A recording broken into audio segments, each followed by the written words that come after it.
Fala, lucradores! Estamos quase na metade do prazo para entregar a declaração do Imposto de Renda 2021 e para esse vídeo eu trouxe um grande amigo, investidor e contador para trazer para vocês os 6 erros mais comuns dos investidores iniciantes sobre a declaração do Imposto de Renda. Então seja bem-vindo, Andrei!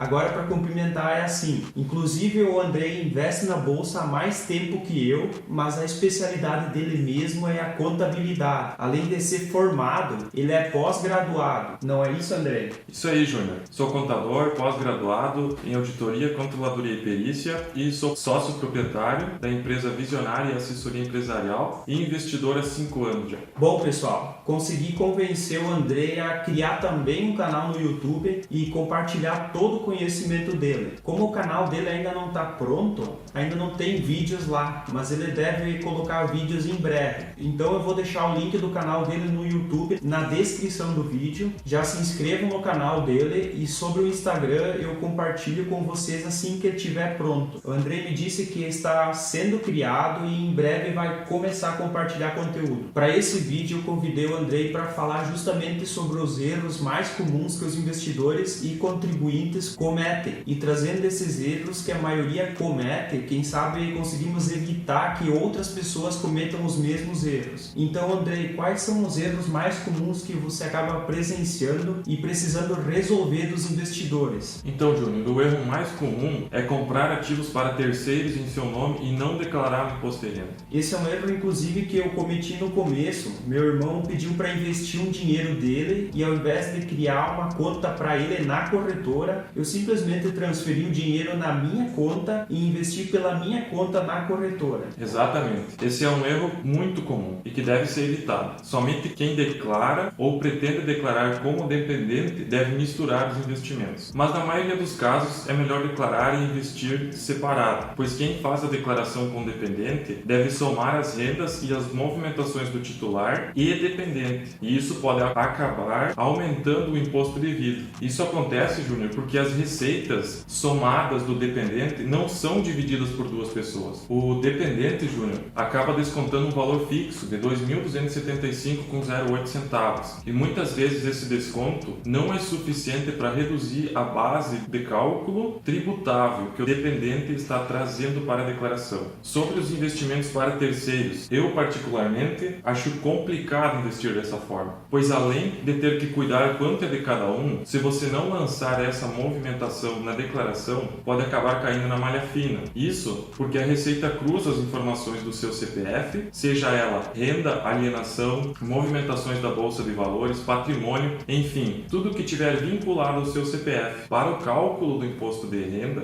existem deduções que a Receita Federal entende como custo de vida do brasileiro. Então, ela avalia os gastos declarados, os bens, financiamentos, todas as informações disponíveis. Então, se a Receita vê, por exemplo, que você teve uma renda de R$20 mil e desses R$20 mil você investiu R$30 mil, existe uma grande chance de ter problemas na declaração, pois a sua variação patrimonial vai acabar ficando negativa, ou seja, você gastou mais do que você ganhou no ano. Por isso, o ideal não é misturar os investimentos. Sem contar que para transferir e retirar dinheiro da corretora, somente o titular da conta com o mesmo CPF do cadastro na corretora é que consegue fazer essas movimentações. Então não é uma boa ideia nem investir na conta de outra pessoa, porque só ela vai conseguir movimentar esse dinheiro. Exatamente, Júnior. E qual...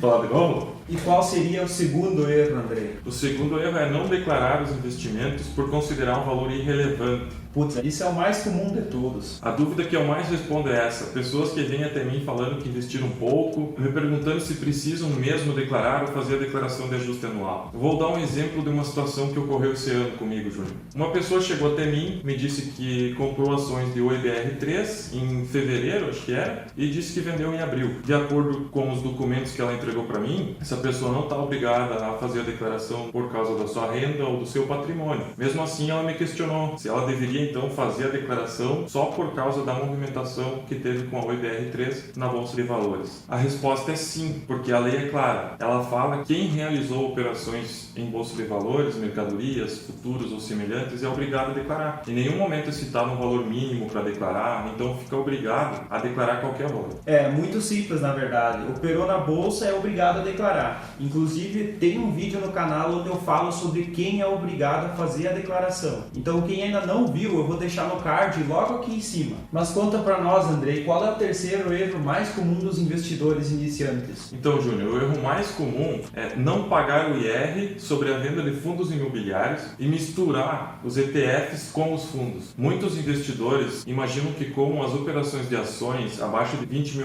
por mês são isentas, os fundos imobiliários também têm essa isenção, mas isso é um erro básico de interpretação. A lei fala que a isenção é para ações, em nenhum momento cita outro tipo de ativo, então todos os outros ativos não têm essa isenção, incluindo os fundos imobiliários e ETFs. Então, por exemplo, quem vender um fundo imobiliário com lucro em fevereiro, ele vai precisar gerar e pagar a DARF até o último dia útil do mês seguinte, ou seja, nesse exemplo, em março. Antes de continuar, Andrei, eu só gostaria de pedir para o pessoal curtir esse vídeo. Isso é muito importante para o nosso trabalho e também mostra para o YouTube que esse vídeo é bom e assim ele manda para mais pessoas. Para quem ainda não é inscrito no canal, aproveita e se inscreve no meu canal e também no do Andrei, que vai estar na descrição logo aqui embaixo no vídeo. Então, continuando, qual é o quarto erro dos investidores iniciantes? Então, Júnior, o quarto erro é não gerar a DARF no final do mês e pagar até o último dia útil do próximo mês, causando assim juros e multa por atraso.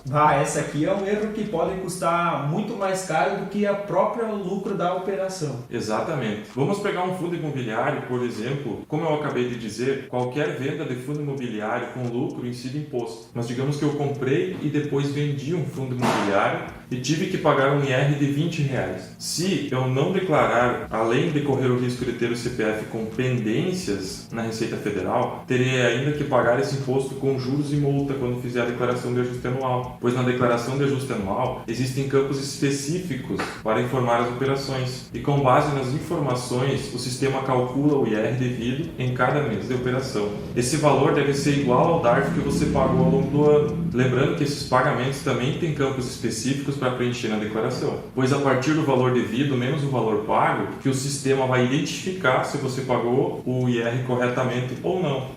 E não adianta informar o pagamento se você não efetuou o pagamento da DARF, porque a Receita Federal vai buscar no sistema o seu pagamento e se não localizar, coloca seu CPF como devedor. Não fazer a declaração de ajuste anual no prazo e depois entregar porque a Receita Federal colocou seu CPF como pendente, pode sair caro, pois existem multas. A primeira dela é 1% sobre o imposto devido apurado na declaração e não pago. E a multa por entrega em atraso, ou seja, se for entregue a declaração referente ao ano base de 2020, depois do dia 30/4 de 2021, a pessoa vai ter que pagar uma multa de R$ 165,74, mas essa multa pode variar de 1% a 20% sobre o imposto de renda devido. Das duas, a Receita Federal sempre escolhe a maior. Por isso é muito importante entender todas as regras do imposto e fazer tudo de acordo com a lei para evitar essas multas desnecessárias. Com certeza, é isso mesmo. E qual é o quinto erro? O quinto erro mais comum é não utilizar os prejuízos acumulados para abater dos lucros. Muitos investidores não sabem que um prejuízo pode ser abatido de lucros futuros e acabam pagando um imposto que não precisavam pagar. Se, por exemplo, em janeiro eu operei na bolsa e tive um prejuízo de R$100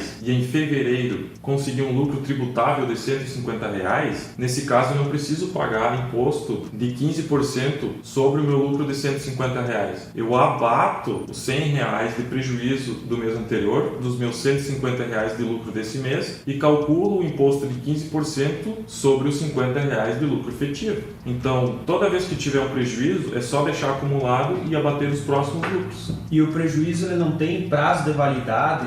Pode ser utilizado no próximo ano? Os prejuízos não têm prazo para serem abatidos. Você pode ter meses de prejuízo consecutivo e, nesse caso, você pode ir acumulando esses prejuízos. Pode não, deve ir acumulando esses prejuízos e levando esses prejuízos no seu controle e na sua declaração de ajuste anual, que tem um campo específico para você informar o seu prejuízo. Esse prejuízo vai ficar acumulado até você ter lucro tributável para abater dele. E enquanto tiver prejuízo, você pode abater do lucro tributável, mesmo que isso leve meses ou anos para zerar o seu prejuízo. Show de bola! Então ficou faltando mais um erro. Qual é esse erro? O último erro é não declarar os bens e direitos, rendas e rendimentos na declaração. Verdade, esse é um erro que eu também cometi no começo. É bem comum mesmo, Júnior. A maioria das pessoas acha que só precisa declarar aquilo que ela é obrigada a declarar. Por exemplo, investiu em bolsa. Aí vai na declaração e só lança os investimentos na bolsa. Não é assim.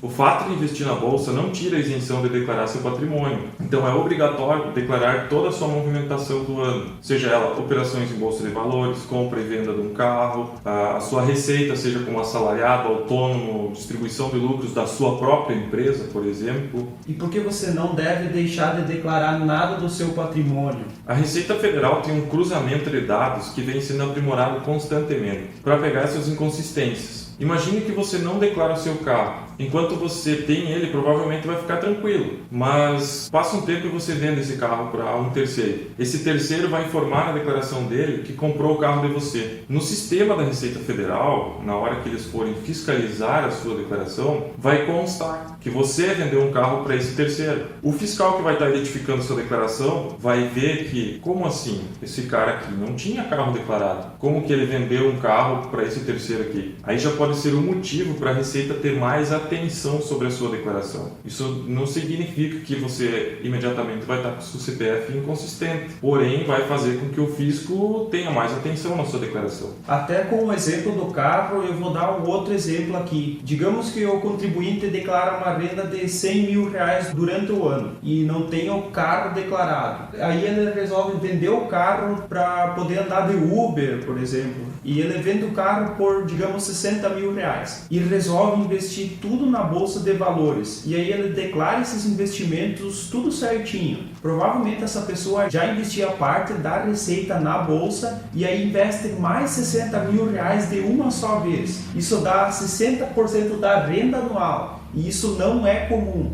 até porque essa pessoa tem contas e impostos para pagar durante o ano. Então é difícil sobrar tanto para investir. E isso também pode chamar a atenção da Receita. Exatamente. Às vezes pode passar 2, 3 anos sem problema nenhum. E aí você comete um deslize, como por exemplo, esquecer de lançar um informe de rendimentos e assim acaba caindo em malha fina. Então é ideal não ocultar nada na declaração. E qualquer dúvida, busca ajuda de um profissional da área. Troca ideias, busque canais como Lucrando com a Bolsa, por exemplo. É isso aí, pessoal. Inclusive o Andrei está se organizando para criar o canal no YouTube e no Instagram também. Então, para poder falar sobre contabilidade e trazer muito conteúdo importante sobre essa área que é um tanto quanto complexa. Como ele ainda não está com os canais com conteúdo disponível, eu vou deixar na descrição do vídeo o canal do YouTube e do Instagram quando ele estiver disponível. Assim vocês podem acompanhar o trabalho dele e também tirar dúvidas com ele. E também quando ele estiver com os conteúdos no canal, eu vou compartilhar nos meus canais para vocês ficarem sabendo das novidades. Eu também já falei com ele para ajudar vocês tirando dúvidas sobre o imposto. Então pode deixar as dúvidas de vocês nos comentários que eu e ele vamos responder todo mundo. Então para que esse vídeo tão importante chegue para o máximo de pessoas, curta esse vídeo, assim o YouTube manda ele para mais pessoas. Compartilha também com todo mundo que faz a declaração para não cometer esses erros. E se ainda não é inscrito no canal, aproveita e se inscreve, porque vem muitas novidades por aí e esse é só o começo. Como sempre, eu vou deixar aqui na tela mais conteúdos para vocês. Até o próximo vídeo e tchau!